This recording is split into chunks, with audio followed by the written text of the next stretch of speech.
Hello students, this is the fifth chapter of your book The Midnight Oil and the chapter name is The Unguarded Flock. Unguarded means जिसको कोई take care करने वाला ना हो. Flock means group of cattle, जानवरों का जो झुंड होता है that is called flock. Tim Brown lived on a farm at Greenville, England. Tim Brown एक आदमी था जो इंग्लैंड के ग्रीनविल जगह पे रहता था एक फार्म में. ही हैड अ वाइफ, उसकी एक वाइफ थी and his little boy who was 6 years old, और उसका एक छोटा बेटा था जो 6 साल का था. Tim had a flock of sheep, उसके पास शीप यानी भेड़ों का एक ग्रुप था. He was a good shepherd, वो एक अच्छा शेफर्ड था बट नॉट वेरी वाइज, लेकिन वो ज़्यादा वाइज नहीं था, बुद्धिमान नहीं था. अर्ली एवरी मॉर्निंग, हर सुबह जल्दी उठकर he would take his flock of sheep out into the fields to graze, वो हर सुबह अपने जो भेड़ों का झुंड था उनको खेतों में चराने के लिए ले जाया करता था. He himself enjoyed the fresh air and would sit by watching as the sheep lazily munched on fresh grass. वो अपने आप भी ताज़ी हवा का इंजॉय करता था और वहाँ पर जब वो भेड़ें जैसे यहाँ पे चर रही होती थी, घास खा रही होती थी, तो उनको देखता रहता था. After they had eaten he would round them up and walk them back home, जब वो घास चर लेती थी तो वो उनको घुमाते हुए वापस घर लेकर आता था. Sometimes while watching his flock he would curl a corner and go off to sleep, कभी कभी भेड़ों पर ध्यान रखते हुए वो किसी कोने में जाकर बैठ जाता था और खुद भी सो जाया करता था.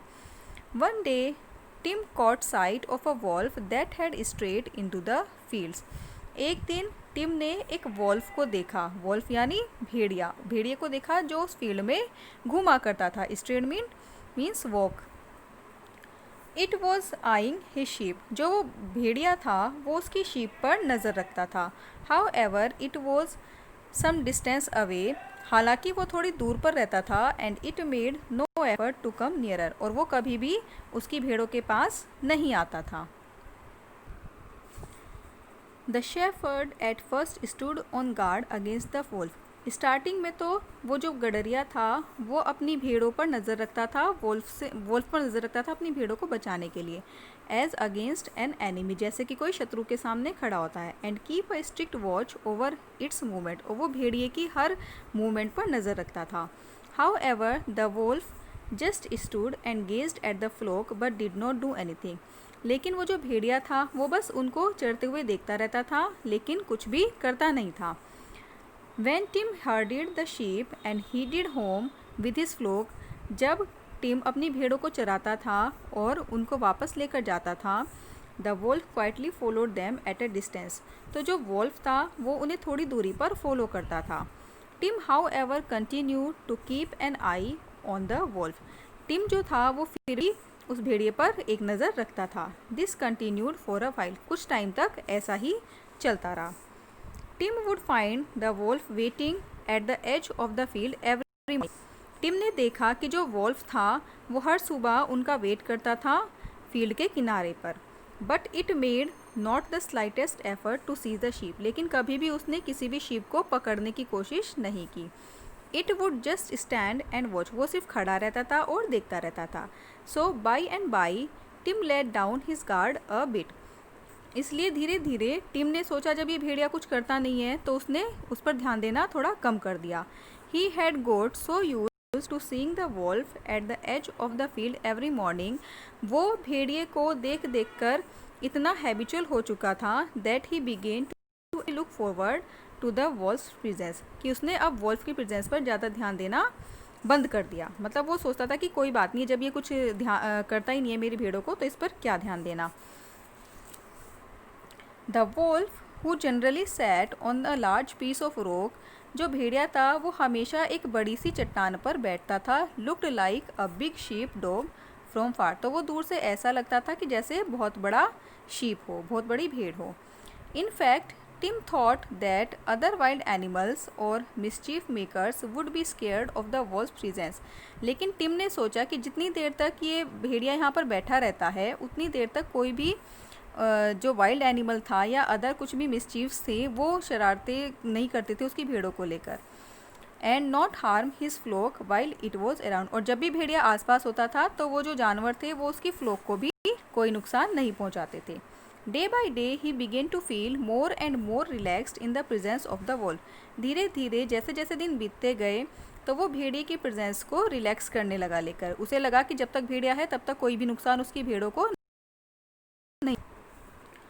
Now he also began to look upon the wolf as a guardian of his flock. अब उसे ऐसा लगने लगा कि जैसे वो भेड़िया उसकी फ्लोक का गार्जियन हो, उसकी टेक केयर हो करने वाला हो। In the middle of tending his sheep, एक दिन जब वो अपनी भेड़ों को चरा रहा था, a little boy came to the field where the flock was grazing and said to Tim. तो एक छोटा सा लड़का वहाँ पर आया जहाँ पर उसकी भेड़ें चल रही थी और कहा, your little lad had a fall, कि तुम्हारा जो छोटा सा बेटा है वो गिर गया है, and has hurt his leg, और उसने अपने पैर में चोट पहुँचा ली है। Tim understood that he was needed at home urgently. तो टिम समझ गया कि घर पर उसकी ज़रूरत है। Tim did not hesitate to make a decision to leave his flock in the field and go back to the farm to attend his son. अब जब वो लड़का उसको बुलाने के लिए आया तो टिम ने अपने घर जाने में और भेड़ों को वहीं पर छोड़कर जाने का जो डिसीजन था उसे लेकर कोई भी हेसिटेशन नहीं दिखाई। He said to the boy, उसने लड़के से कहा, now that is an emergency, कि अब इमरजेंसी है, I am coming right away, कि मैं अभी आ रहा हूँ। He was sure he could leave his sheep for a while since the wolf was there to keep watch. उसे पूरा का पूरा यकीन था कि वो अपनी भेड़ों को जब तक यहाँ पर वॉल्फ है तब तक छोड़कर जा सकता है, उसकी भेड़ों को भी नुकसान नहीं पहुँचाएगा। So leaving the sheep entirely in the charge of the wolf he left, इसलिए उसने पूरा का पूरा जो शीप का फ्लोक था वो वॉल्फ के अंडर में छोड़ दिया और वहाँ से चला गया। He was not long in returning, उसे आने में ज़्यादा टाइम नहीं लगा, because on reaching home he saw, क्योंकि घर पहुँचा तो उसने देखा that his son had a minor injury, कि उसके बेटे को हल्की सी चोट लगी थी, which he was able to attend, इसको वो घर पर ही ठीक करने में काबिल था। However, he hurried back to the field as it was almost time to round up his flock and lead them back to the farm. इसलिए अब वो जिसे वापस फील्ड की तरफ गया, क्योंकि अब जो फ्लोक ऑफ शीप था उनको वापस लाने का समय हो गया था। When he came back, what did he find? और जब वो वापस खेतों में आया, फील्ड में आया, तो उसने क्या देखा? The wolf had eaten most of the flock, कि जो वॉल्फ था वो उसकी ज़्यादातर फ्लोक को खा चुका था, ज़्यादातर जानवरों को खा चुका था, and it was nowhere to be seen, और अब वो कहीं भी दिखाई नहीं दे रहा था। Carcasses of the dead sheep lay around everywhere. Carcasses means dead bodies. जो sheep थी उनकी dead bodies चारों तरफ इधर उधर पड़ी हुई थी, जैसा कि इसमें दिखाई दे रहा है ना। Tim sat down in shock after witnessing the slaughter. Tim को ये देखकर थोड़ा मतलब उसे थोड़ा शौक लगा।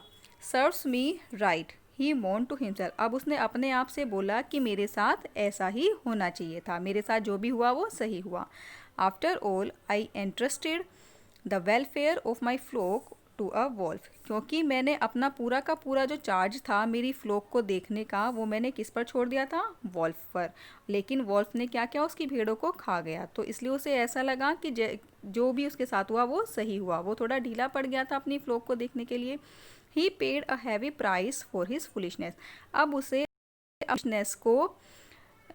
उसकी फुलिशनेस का उसे बहुत बड़ी कीमत उसे चुकानी पड़ी। Okay students, so this was the story of the chapter The Unguarded Flock. Thank you.